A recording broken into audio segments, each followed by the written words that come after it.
নমস্কার বন্ধুরা, ঝুমাস কিচেনে তোমাদের সবাইকে স্বাগত। আশা করি বন্ধুরা তোমরা প্রত্যেকেই ভালো আছো এবং সুস্থ আছো। আজকে আমি তোমাদের সাথে রেসিপি শেয়ার করব জলে ভাপা বান রুটি।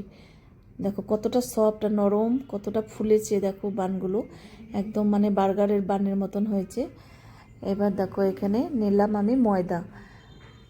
তোমাদের যতটা লাগবে তোমরাও নেবে এভাবে। আমার যতটা লাগবে আমি নিয়ে নিলাম। ময়দাটা সবসময় চেলে নেবে, অনেক সময় নোংরা পোকা টোকা থাকে।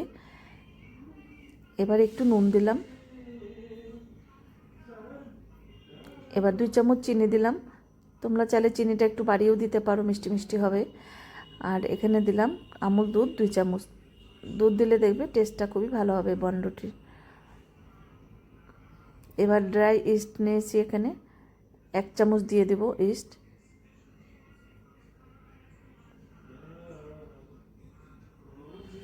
যদি ময়দার পরিমাণটা বেশি নাও তাহলে কিন্তু ইস্টও বাড়িয়ে দিতে হবে।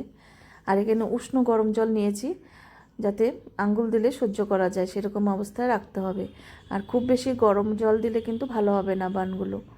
এবার একটু নরম ডো তৈরি করতে হবে। 1 চামচ সাদা তেল দিলাম। এবার কিন্তু হাত দিয়ে মেখে নিতে হবে।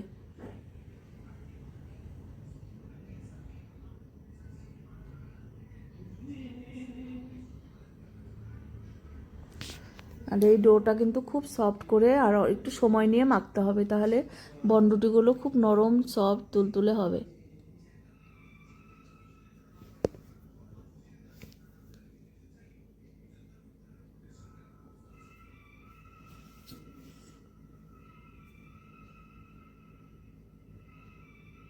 আর হাতের সাথে লেগে গেলে একটু সাদা তেল দিয়ে দেবে, দেখবে হাতের থেকে ছেড়ে যাবে। দেখো কতটা নরম করেছি।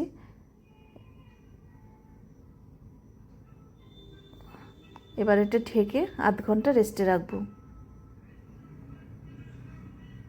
এবার 1/2 ঘন্টা পর আবার ফিরে এসেছি। দেখো কতটা ফুলে উঠেছে। আর দেখো একদম জালিদার হয়েছে, এটা কিন্তু ফার্মেন্ট হয়ে গেছে।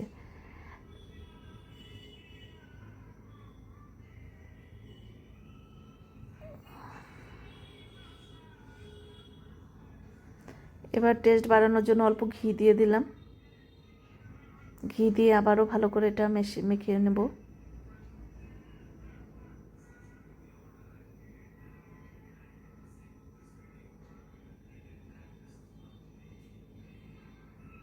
দেখো এটা অনেকক্ষণ সময় নিয়ে কিন্তু আমি মেখে নিয়েছি, একদম নরম হয়েছে ডোটা। এবার ছোট ছোট বাটি নিয়েছি, বাটির মধ্যে অল্প ঘি লাগিয়ে নিলাম, দেখবে বাটির থেকে খুব তাড়াতাড়ি উঠে আসবে।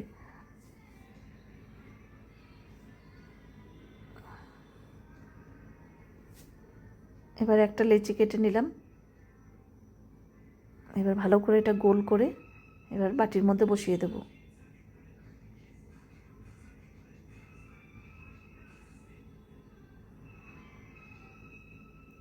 এইভাবে বার্গারে বান করে কিন্তু দেখবে বার্গারও কিন্তু ঘরেই তৈরি করা যায়। এরপরে আমি সেটাও তোমাদের সাথে শেয়ার করব। এবার দেখো 10 মিনিট এটা রেখে দেবো ঢেকে। এবার দেখো এটাও ফুলে উঠেছে। 10 মিনিট পর এটা কিন্তু আগুনে মানে গ্যাসে বসাতে হবে। দেখো একটা কড়াইয়ের মধ্যে জল দিয়েছি, তারপর একটা ঝাঁঝরি থালা, তারপর বাটিগুলো বসিয়ে দিয়েছি, তারপর ঢেকে দিয়ে আমি 10 মিনিট রেখেছিলাম। দেখো 1 বাটি হয়ে গেছে ফুলে, কতটা সুন্দর হয়েছে। এবার একটা স্টিক দিয়ে দেখে নিতে হবে। দেখো স্টিকের গায়ের সাথে লেগে না গেলে তাহলে বোঝা যাবে যে এটা হয়ে গেছে। এবার নামিয়ে নেব। দেখো এটা আমি গরম অবস্থায় খুলছি, তাও কিন্তু এটা ভেঙে যাচ্ছে না। দেখো কত সুন্দর হয়েছে, একদম বলের মতন। দেখো কতটা নরম।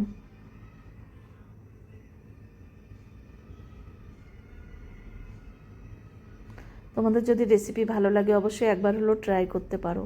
আর ঘরে করার দেখবে মজাটাই আলাদা। দেখো বাড়ির প্রত্যেকে কিন্তু খেয়ে তোমাদের প্রশংসাই করবে। দারুণ সুন্দর। এরকম অবস্থায় কিন্তু খাওয়া যাবে।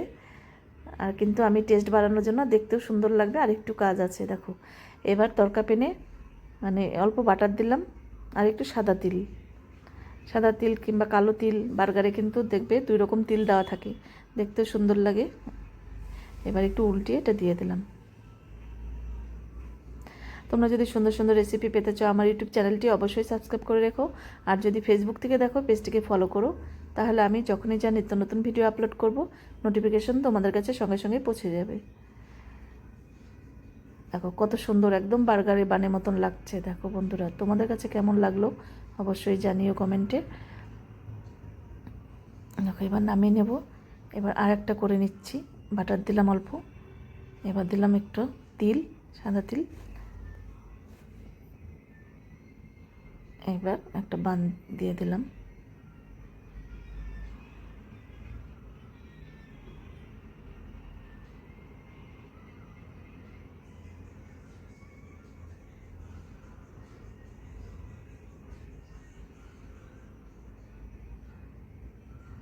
ওকে, এইভাবে আমি সবগুলো করে নেব। এখন আমি নিয়েছি। দেখো বার্গার করলে তখন কিন্তু মাঝখান দিয়ে একটু কেটে দিলে তাহলে কিন্তু বার্গারের করা যাবে। দেখো কত সুন্দর ঘরেই তৈরি করা যায় বার্গারের বান।